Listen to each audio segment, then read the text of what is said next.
Hello and welcome to today's webinar, Sustainability as a Competitive Advantage for the Textile Industry by Datatex.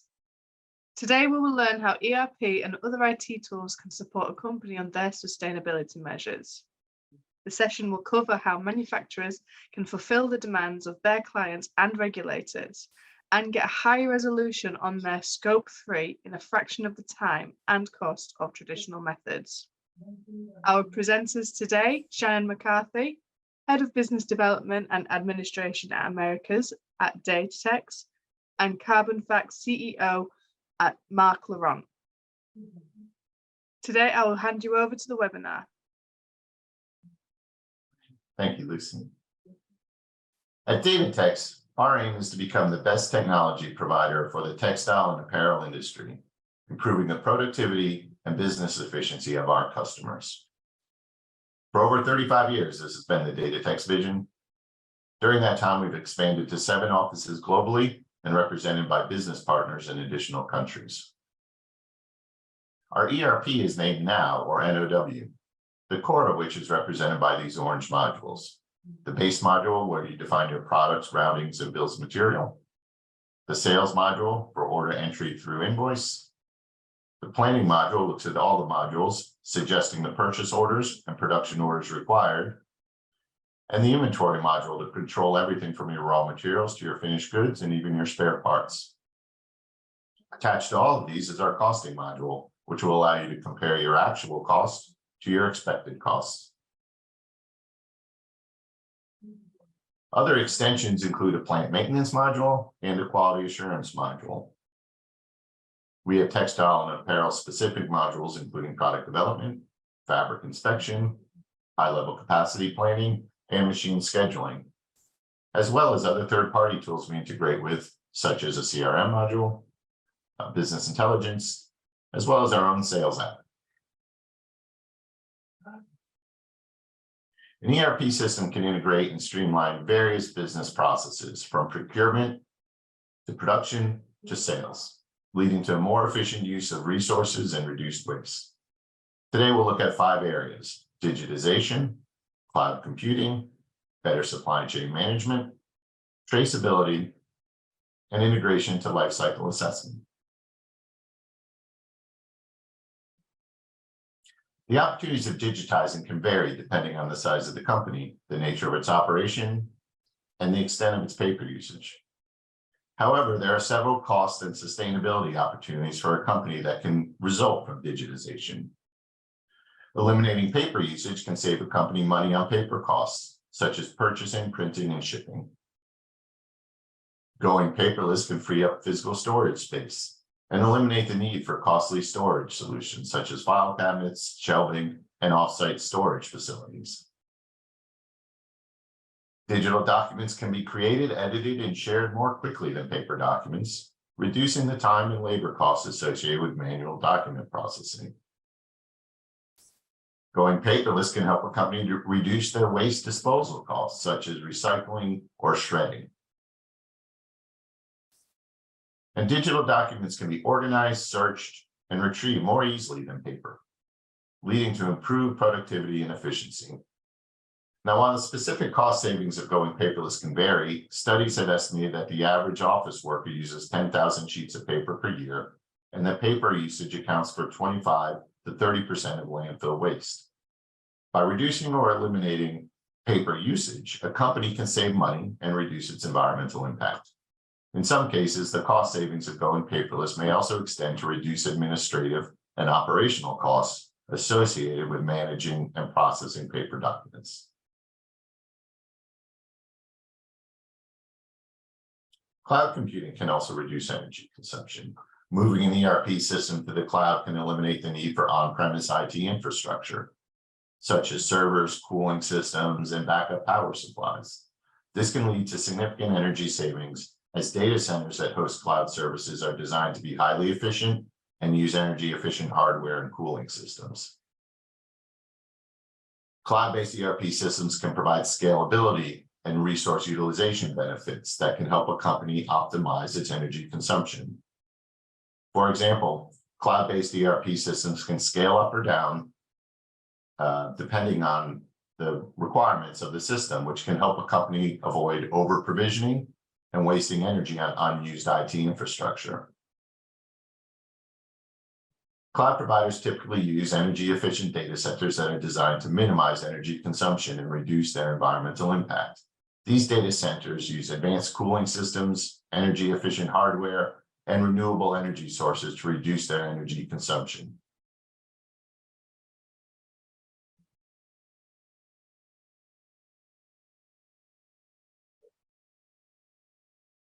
Cloud-based ERP systems can enable remote work, which can help a company reduce its energy consumption associated with commuting and office energy use. By enabling employees to work from home, a company can reduce its energy consumption related to heating, cooling, and lighting its office spaces. Overall, moving an ERP system to the cloud can help a company reduce its energy consumption, carbon footprint, and associated costs.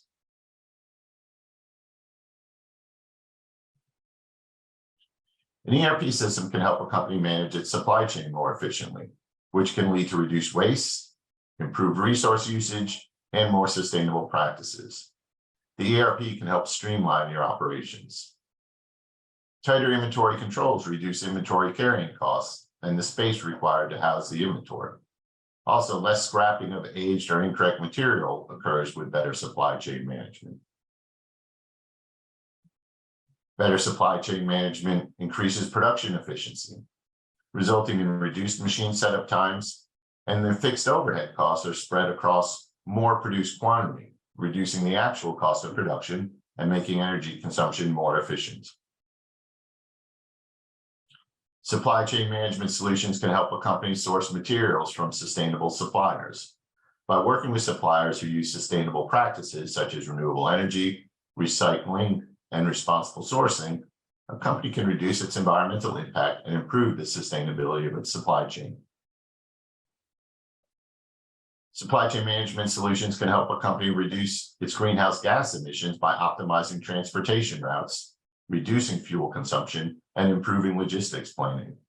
By reducing emissions, a company can improve its environmental sustainability and reduce its carbon footprint. Supply chain management solutions can help a company ensure that its suppliers are complying with labor and human rights standards. By monitoring suppliers and enforcing standards, a company can help improve the working conditions of those in its supply chain and contribute to a more sustainable and ethical supply chain. Supply chain management can improve collaboration and transparency across the partners in a company's supply chain. By integrating ERP systems with your partners, you can digitally share information and data. Companies can identify areas where they can collaborate to reduce waste, to improve efficiency, and reduce environmental impact. This can lead to a more sustainable and efficient supply chain overall. These improved supply chain management solutions can help a company reduce its sustainability by reducing waste, improving production, and utilizing the energy more efficiently, sourcing materials sustainably, reducing emissions, improving labor practices, and promoting collaboration and transparency across the supply chain. There's traceability benefits. Traceability has many definitions. This is one I like.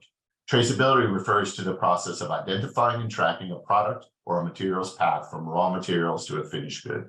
This involves consolidating, organizing, and analyzing data on not only where a good is at in a given point of time, but also the conditions under which it is produced and the material it consumes. The provenance of the raw materials is important to trace. Who is the supplier? If it's a natural product, what farm did it come from? What is its country of origin? Compliance is a big requirement of traceability. Is it organic? What's the recycled content? This also comes into play with tariffs and other country of origin requirements. We're able to record when a good was produced, where, and by whom. New tracking capabilities allow firms to load every detail of the production process into an item's record. These data can then be used to analyze quality, safety, durability, reliability, and so on. Provenance and traceability data constitute a gold mine that companies can exploit for continuous improvement. Item level tagging allows accounting and costing to be tuned more finely than they ever have been.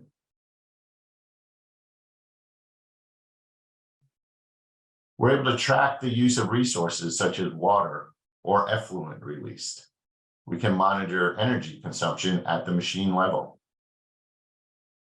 And also linking. The technologies by which the physical goods and materials are identified are linked with their digital representation on the blockchain. For example, serial numbers, barcodes, digital tags like RFID or NFC, as well as genetic tags. And these are crucial in uniquely identifying a physical good with its digital counterpart.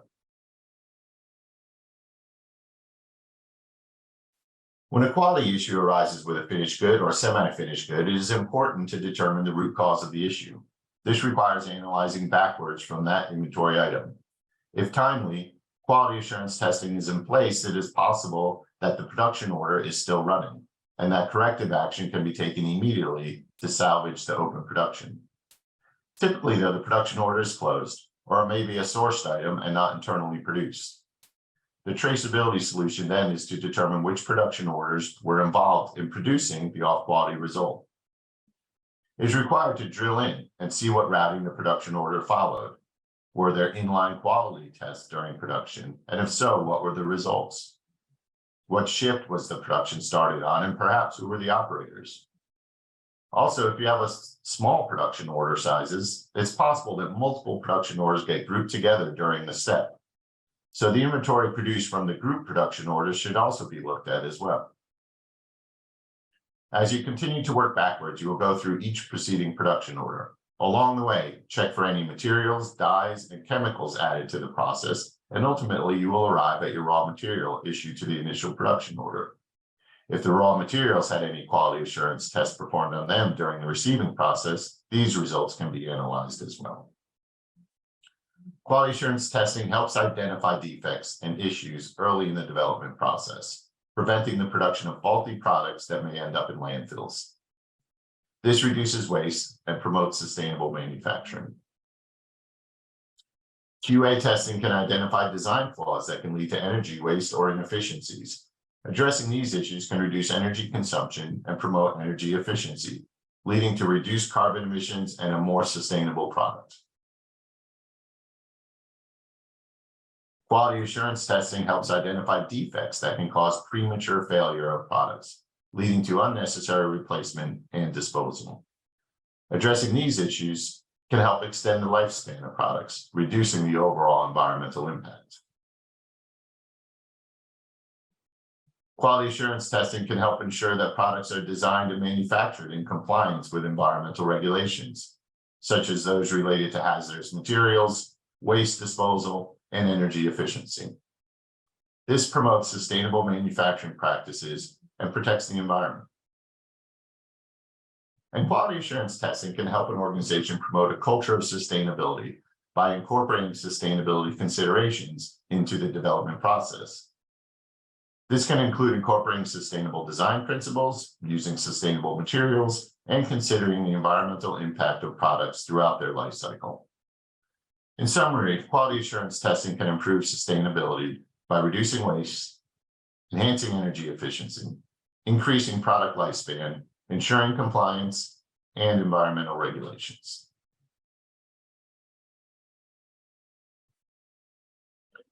Life cycle assessment tools are used to evaluate the environmental impact of a product or service over its entire life cycle, from raw material extraction to disposal.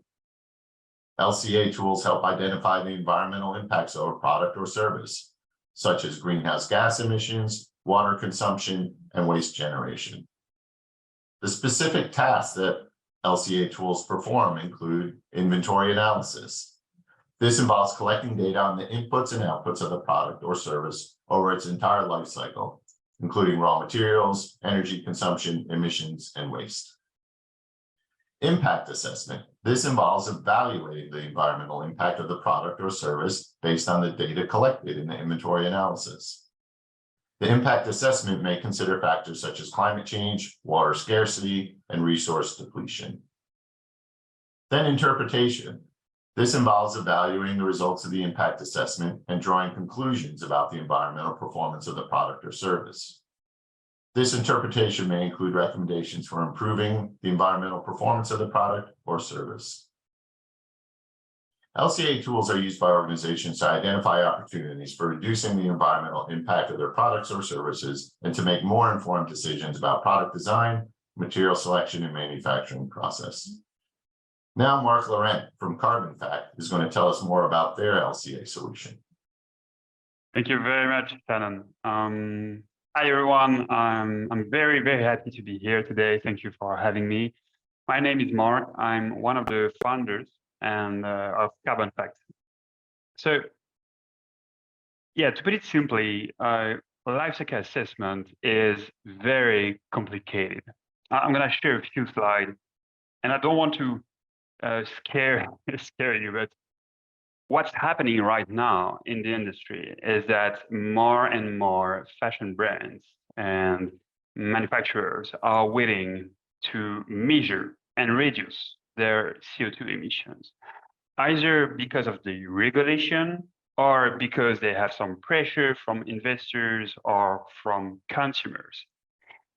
But as Shannon said, like, calculating carbon emissions can be very complex, especially in the fashion industry, in the textile industry, because as you probably know, 80% of the company emissions come from products, raw material, manufacturing processes, distribution, end of life.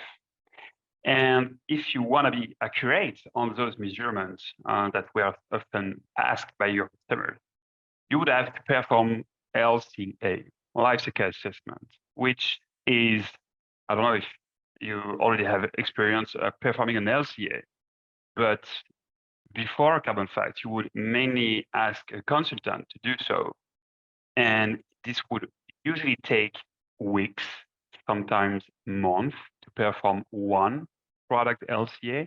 And it can cost like 5,000-10,000, once again, for one product. And the reason why it is like this is not because consultants are lazy or greedy. It's because the methodology to perform an LCA is super complicated to use. It's called the PEF for Product Environmental Footprint. It's designed by the European Commission, and it's more or less a 200-page PDF full of formulas. So that's one of the struggles when you want to perform an LCA. And basically what we've done with Carbonfact is that we first hired a science team, which is fashion specific and led by the Dr. Bahare Zamani. She holds a PhD in LCA, has been working 10 years for various brands, and she's one of the co-authors of the very methodology. And next to her, we didn't want to hire consultants. Otherwise, we wouldn't have created anything new. What we did is that we hired software engineers and data scientists from tech startups like Airbnb, Alan, Preto, Instacart. And we spent the first 18 months of Carbonfact turning that 200-page methodology into software. Climate measurement is a data problem. If you've already done LCA, you know how painful it is to collect, retrieve, consolidate, clean the data. And that's where having a suitable ERP is very useful, especially for players like Carbonfact. So we built integration with the most standard ERP and PLM solution, including Datatex. And thanks to our integration with Datatex, we are able to automatically retrieve your product, material, supplier, energy information. So that's really unique here.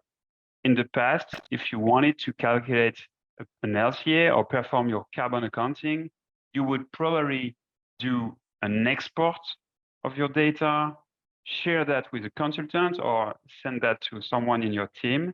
They would probably spend months to clean, consolidate the data, and you would then realize on April 2023 what were your emissions for 2022. And we think that's simply not the best way to monitor and act on carbon reduction.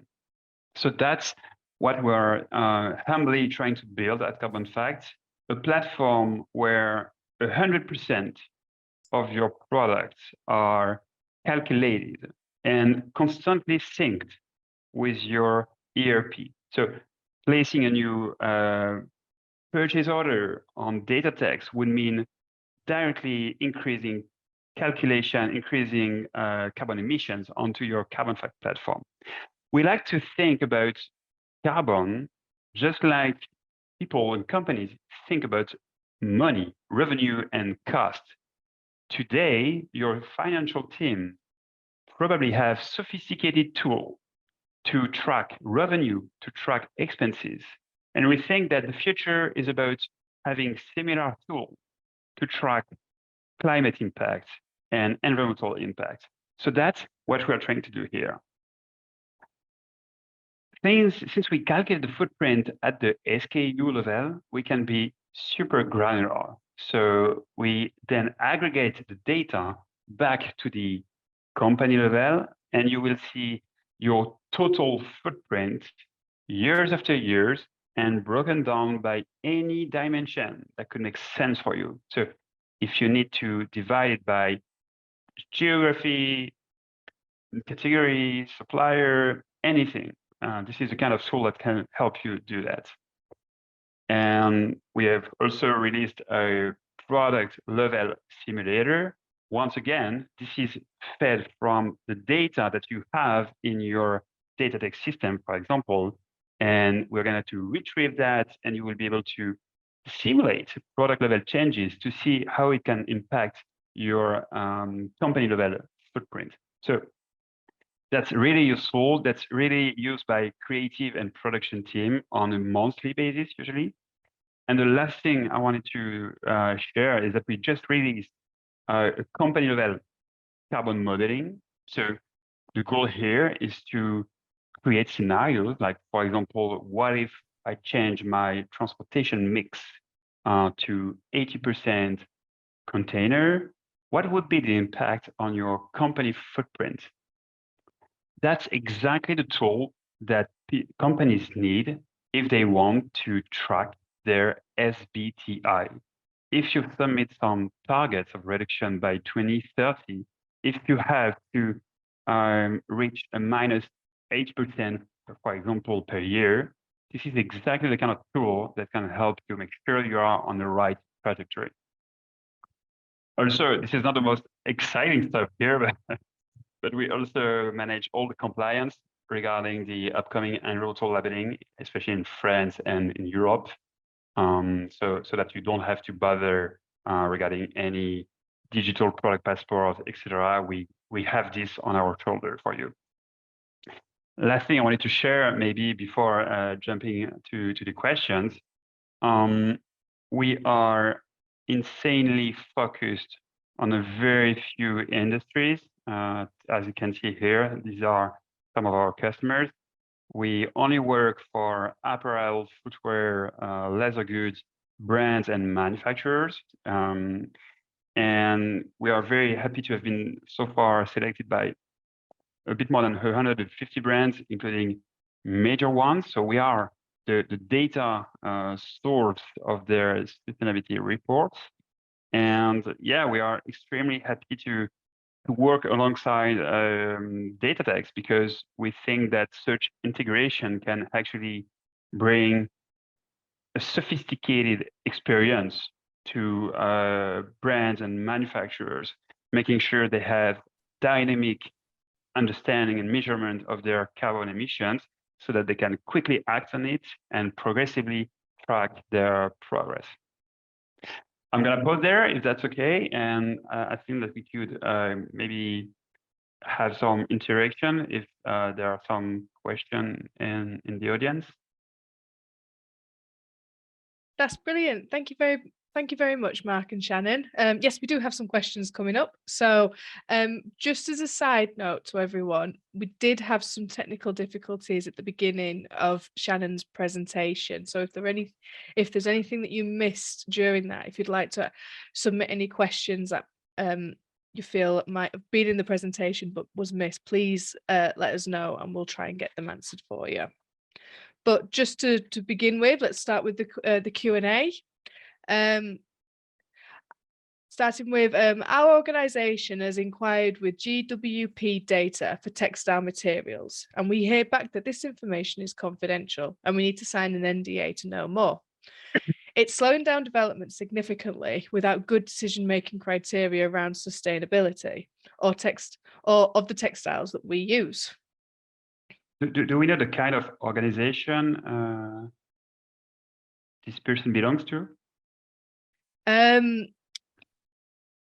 Because I think I would need that to properly answer that question. Maybe if that person is currently in the webinar, they can maybe. Medical industry. Medical industry.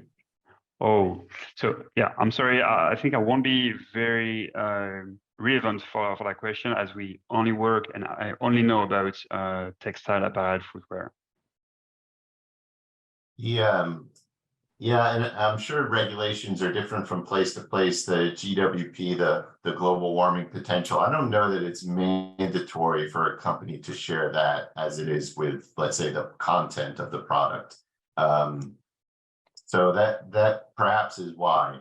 Perhaps they don't have it also. It might be information that they don't have yet, that they need tools like you've seen today to get to that answer. But I don't know that that's mandatory yet, as it is with like fiber content, those types of things.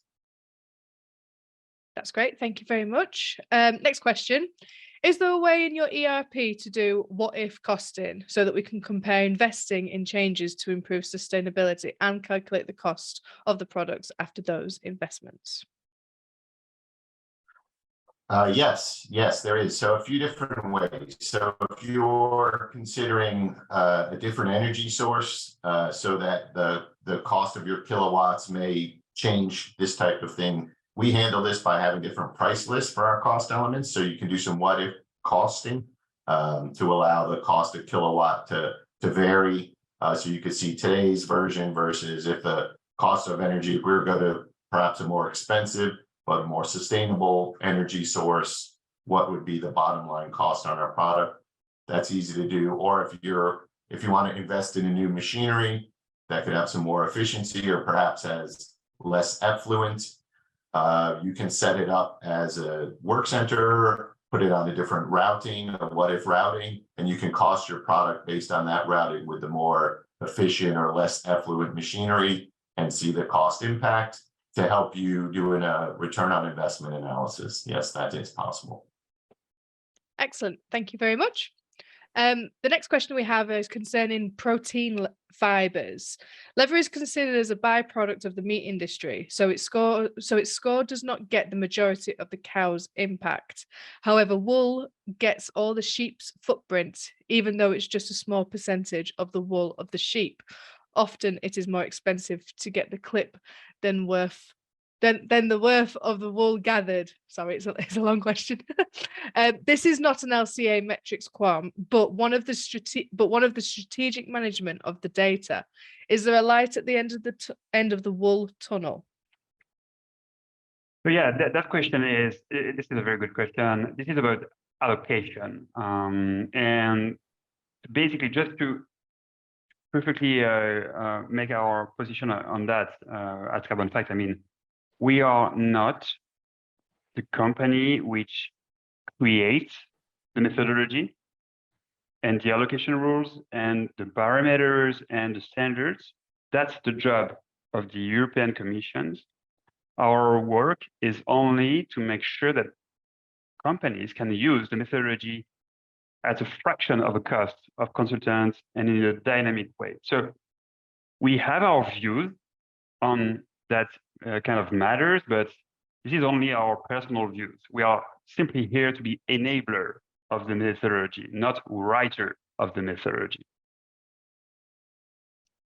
That's great. Thank you. Shannon, did you want to add anything to that? No, that's Marc's got that. Thank you. Okay, the next question is to Carbonfact. Is there the possibility to use primary data, meaning on-site data collected, which are more specific and useful to have a better picture of the environmental impact situation for a higher quality study? Excellent question, of course. And actually, that's the reason why we have our internal science team, because when we deploy a customer, we create bespoke emission factors based on their primary data, at least for your major material supplier products. And we're going to be very pragmatic and using average physical data, traditional emission factor databases for your long tail of products, should you have any. Brilliant. Thank you very much. And I'm sorry, I responded some question because I had a bug with Zoom. So there is a question with the Higg index that I can answer right now if that's okay. Yes, absolutely. So question is, Carbonfact seems to be similar to Higg index. What are the differences between organizations? So Higg index so Higg has several modules, as you probably know. There are the Higg FEM, which is a source of data for it. Higg MSI can be a little bit a competitor. It depends on what your needs are. If you need to have the impact of a material and not on a product, you can do it with Higg. If you want the LCA of a product, you can't do it with Higg, and you have to use our solution or other solutions. If you only have a few LCA to do, you can do it with Higg and fill in manually. If you want it to be operationalized, automated, synced with your system, it's not possible with Higg. You have to do it with our solution or another one. Last thing is that if you want to run different scenarios, like compare different scenarios, you can't do it with Higg. And our solution is able to do it. I hope that answers your question. That's great. Thank you very much. We have another question regarding Carbonfact. Does the Carbonfact also generate environmental product declarations, and how they relate to LCA? Yeah, very good question. So we perform life cycle assessment for products, and then we have different outputs. So basically, one of the outputs is the EPD that this person mentioned, but we also have in output create your GHG protocol compliant sustainability or GHG inventory reports. We are currently deploying the compliance with the CDP. Should you have some reporting on that? So yeah, you can think of Carbonfact as an intermediary between your data source, Datatex, ERP, PLM, etc. The methodology, the upcoming regulation and the current methodology that needs to be used, and all the different outputs that you need. We are the piece in the middle, and we are doing all the calculation and the data flow. Excellent. Thank you very much. Next question.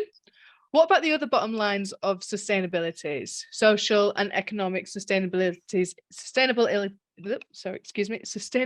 issues within the industry? Yeah, very good question. Unfortunately, being excellent at performing LCA and performing carbon accounting requires a lot of focus. So right now we are not able to help our customers on social initiatives or governance initiatives. So in the ESG, unfortunately, we had to focus on the environmental one. That's great. Thank you very much. Next question.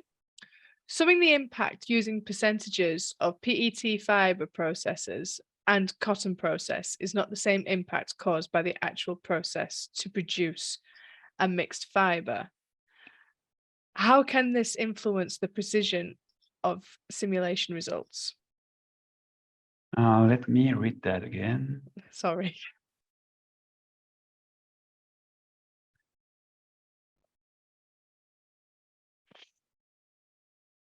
So I'm not sure I perfectly get the question, but yeah, when you work with Carbonfact, we're going to retrieve as much primary data as you have on the different manufacturing steps from yarn to finished product. And if you do have the granularity of the information, thanks to, once again, a system like Datatex or any other systems, we will be able to show the different steps, different footprint per stage. And so you will be able to compare step by step, should you want to do a scenario between cotton and pet fiber. So I'm not sure that perfectly answers the question, but happy to discuss further if you need. Yeah, I'll just follow up on that. Mark has it right. So if you're starting from your ERP, the routing for 100% poly or PET versus 100% cotton versus a blended is going to be different. It's going to run at different speeds. It's going to have different wastes. It's going to have different efficiencies, perhaps use some different machinery or the combinations of machinery. And then all these details, because we go to then the machine hour that's required, and then we have the energy consumption per machine hour, we can get to the granular details and then roll it up into Carbonfact and see some of the impacts of those. But with the details on the ERP, based on the blends, where you can have different details. So it's up to the data that you're able to load into the system, actually. And most yarn manufacturers are going to that detail. How they do blend is not just an average of how they do 100% of either fiber. It's accurate as to how they collect the data. They know how much they're reclaiming. They know how much of that can be reused versus how much has to be, let's say, sold as waste or go into pillow fillings or what have you. So those details exist in those companies. So the granular data is there to be rolled up. That's great. Thank you very much, Shannon.